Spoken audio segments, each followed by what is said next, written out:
پیغمبر نے کیا فرمایا تھا؟ انی تارکم فیکم الثقلین کتاب اللہ و اطرتی، میں تمہارے درمیان دو قیمتی چیزیں چھوڑ کر جا رہا ہوں، ایک خدا کی کتاب ہے اور دوسری میری اطرت ہے۔ ما ان تمسکتم بہما لن تضلوا بعدی، جو بھی کتاب خدا اور اہل بیت سے متمسک رہے گا، جڑے رہے گا، وہ کبھی بھی گمراہ نہیں ہوگا۔ اور یہ دونوں میرے پاس حوض کوثر میں ملاقات کریں گے، یعنی قرآن معجزہ، اہل بیت معجز نما۔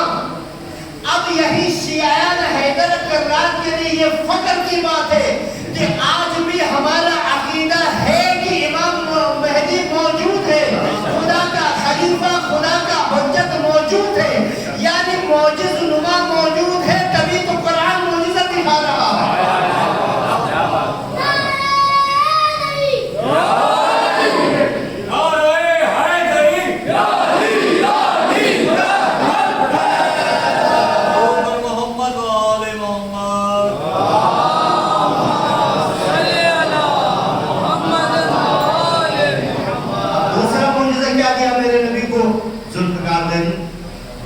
اب ذوالفقار کی طاقت کے ایک واقعہ آپ کی سماعتوں کا نظر کرتا ہوں، توجہ کرتا رہوں۔ ذوالفقار کی طاقت، جنگ خندق کے واقعات تو بہت سنے ہوں گے، پوری تفصیل ہمارے بچے کو پتہ ہے کہ جنگ خیبر میں کیا ہوا تھا۔ جنگ خیبر میں کیا ہوا تھا؟ اس لیے کہ اسی عزاداری کی مرہون منت ہمارا بچہ بھی تاریخ سے آگاہ ہے۔ توجہ کرتا رہوں، میں اس تفصیل میں نہیں جاؤں گا، لیکن جب پیغمبر کے پاس مولا علی علیہ السلام نے فتح کیا خیبر کو، اس کے بعد مرحب کی جو بیٹی تھی صفیہ، اس کو گرفتار کر کے پیغمبر کے پاس لایا گیا۔ اس کے چہرے پر زخم کا نشان تھا۔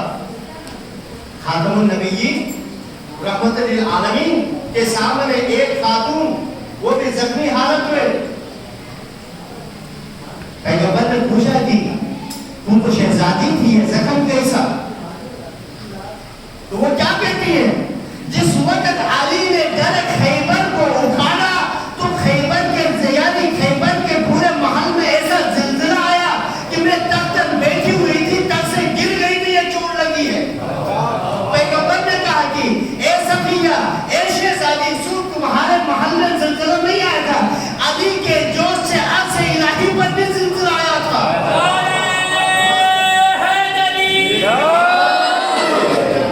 اس کے بعد جبرائیل امین پریشانی کے عالم میں پیغمبر کے پاس آتے ہیں، ایک تعجب اور پریشانی کے انداز میں۔ پیغمبر نے پوچھا، یا جبرائیل، یہ پریشانی کیسی، یہ تعجب کیسا؟ تو کہا کہ یا رسول اللہ، آسمان پر سارے ملائک علی کی فتح کی جشن منا رہے ہیں، سب لا فتح الا علی، لا سیف الا ذوالفقار۔ یہاں پر ایک اور جملہ عرض کروں گا کہ دیکھیں، لا فتح الا علی، لا فتح نہیں ہے، یہ لفظ ہم غلط پڑھتے ہیں۔ لا فتن